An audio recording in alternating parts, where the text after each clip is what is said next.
Hi, this is Rethik, your biology subject matter expert from MemoNeet. And once again, welcome to the biology series.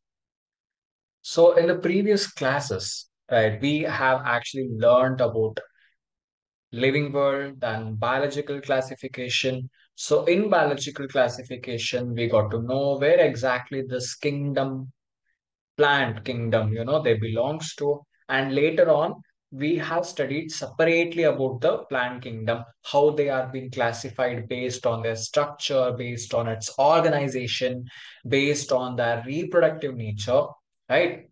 So, and we have also studied the internal structure of plants, say like their root system, their shoot system, their stem leaf system. So how tissues are arranged, how cells are arranged, what are the specific function, right?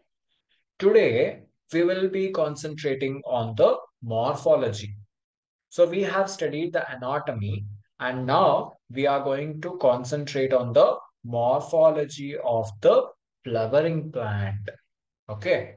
So when we are talking about the morphology is nothing but the external structure of these flowering plants, right? So they are characterized by what? They are being characterized by root, they are being characterized by stem, leaf, then the flower inflorescence, right? And even seeds and fruits also comes under this morphology, and how they are being adopted to the various habitat, how they are being make themselves protective, then how do they climb trees as climbers and all, how do they store the food, everything will be discussed in this chapter. Okay, so we are going to pull the curtain, okay, on the parts of the flowering plants, either their root system and ground, form of shoot system, everything, their stem, their leaf, their structure, again, different types, everything will be covered out.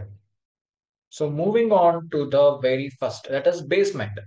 By root, root is a basement. Without root, plant cannot stand stiff, right? So root is the very essential part of the, plant, because from there only the nutrients, the water supply, and also the stiffness. This everything is being provided by what? It is being provided by the root. So majorly, when I'm talking about the root system of the plant, so there are two kinds of plants, right? As I have explained and discussed in the previous videos also. One is dicotyledons and another one is monocotyledons. So coming to this dicotyledons, plants, what happens? They are drive elongated, like this way. So they are being elongated. They are being radically leads to form what? A primary root. So they form a primary root which grows inside the soil, obviously. Okay. So it bears what? It normally bears a kind of lateral. It bears what? So you can see this, right? So it normally, this dicotyledon's roots, they bear a lateral roots of several orders, okay, that are referred to as, from here, that have been referred to as secondary roots. So if this is the root system, so you will see several laterals. So they are called as what? Secondary root system or secondary root. Then later on, it will undergo again tertiary root system, etc. Many. So as it keeps on going down, secondary, primary, primary to secondary, secondary to tertiary. Again, in this, if they are being branched, then it is called tertiary, something like that. So the primary root system that we are talking, right? So what happens? So they are primary root systems and it is branched. So primary root systems are basically what? They are branched to form a tap root system. Okay. So they have been branched, forming what? A tap root system. So the figure that you have been watching here, this is, okay, it is a tap root. Getting? So this is what? It's the taproot system. And mostly you will be seeing this in the mustard plant. So this is the mustard plant taproot. So this was all about what? Dicotyledons. Then what about this monocotyledons? What about the monocotyledons, my dears? So how will be the root system here? In monocotyledons plants, what happen? The primary root system that you're seeing, right? They're very short-lived and it has been replaced by a large number of roots. So here you can see here, there are large number of roots, right? So the primary roots have been replaced by large number of roots, okay? And they constituents what? Fibrous root system. Can I call them as fibrous root system? Cool. So after that, basically you will be seeing those things in what? So you will be seeing most in the wheat plants and all. You will see this kind of fibrous root system. Okay. And what happens in some other plants, such as like if you take any grasses, or you might even take some banyan tree, what happens there? The roots from the parts of the plant, so you can see here the roots are raised from the parts of the plant itself, right? Roots have been arised from the parts of the plant other than the radicle and the system. So they are actually called as these kinds of roots, they are being called as adventitious root system. Okay, they are called as adventitious root system. Clear with this? So the major function of the root system is, so what is the major function of the root system? So first thing is absorption of water. So what is the major function? The first thing is absorption of water. Then the second one is minerals from the soil, absorption of minerals from the soil. Okay. And it gives to the part of the plant. And it also acts as a storage of a reserved food materials and also helps in the synthesis of growth regulation in the plant. Synthesis of what? Growth regulation in the plant. And this was all about the root. Okay. This was all about what? It was all about the root.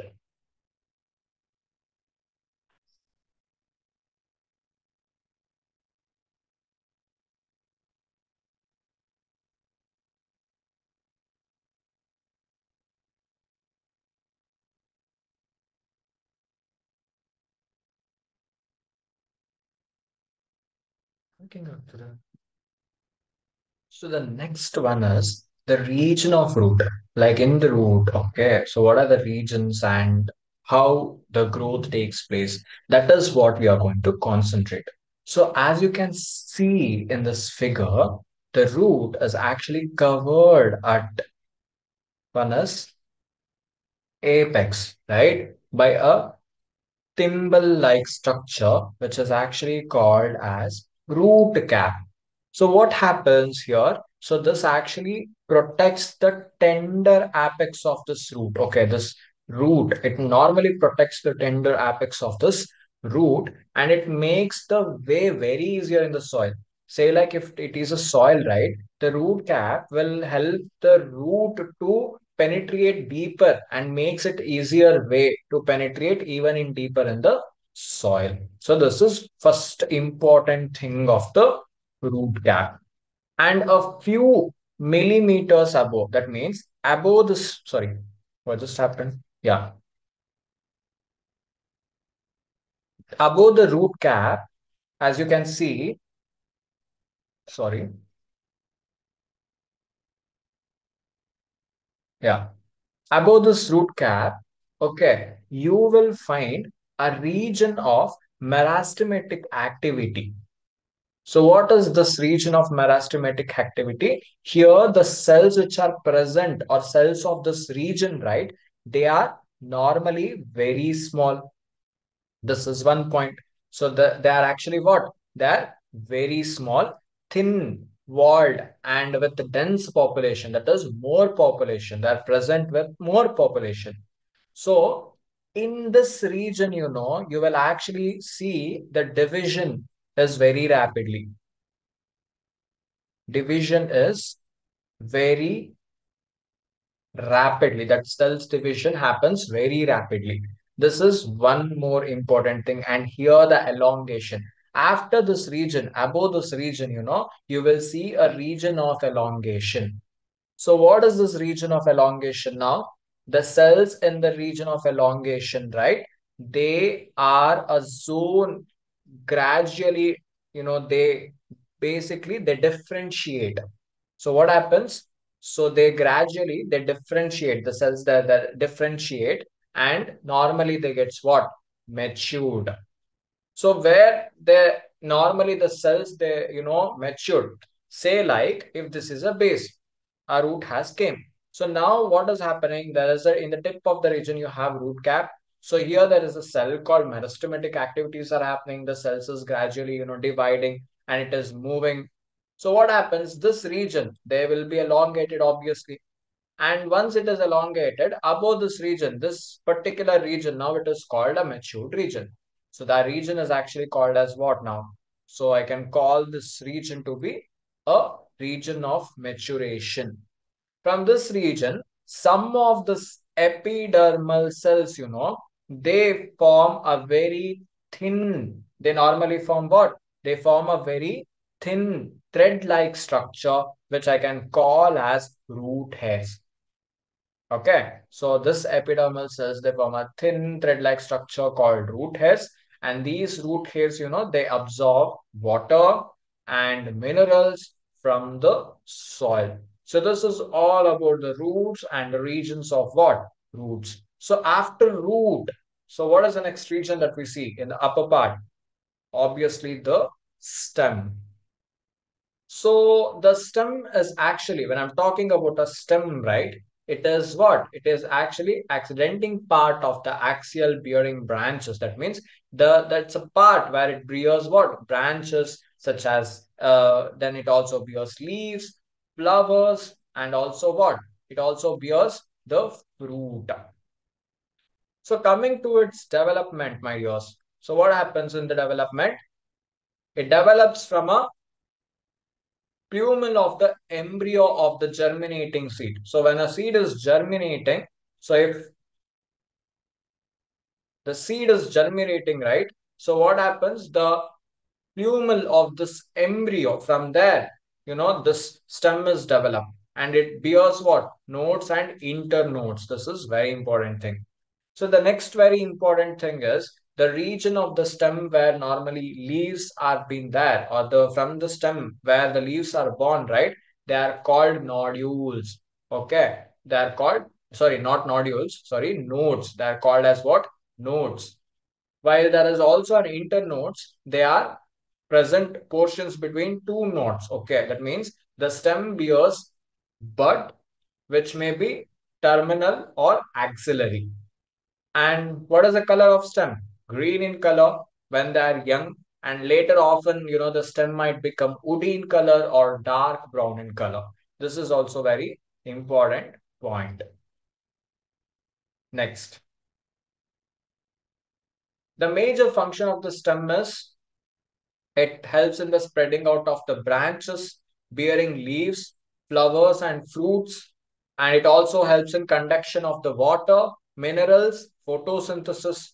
And also some of the stem, they perform a major function, that is storage of food, support, protection, and also what? Vegetative propagation. That is a kind of reproduction, right? So from the stem, another new plant can be emerged. So this is all about the basics of STEM. So in this video, we just had a discussion about what? Roots, then the structure of roots, like the region of roots, and the basic of STEM. So if you feel any doubt with this thing, you can easily reach out to me through the comment section or even through the Telegram channel. So do utilize and let me know. Thank you.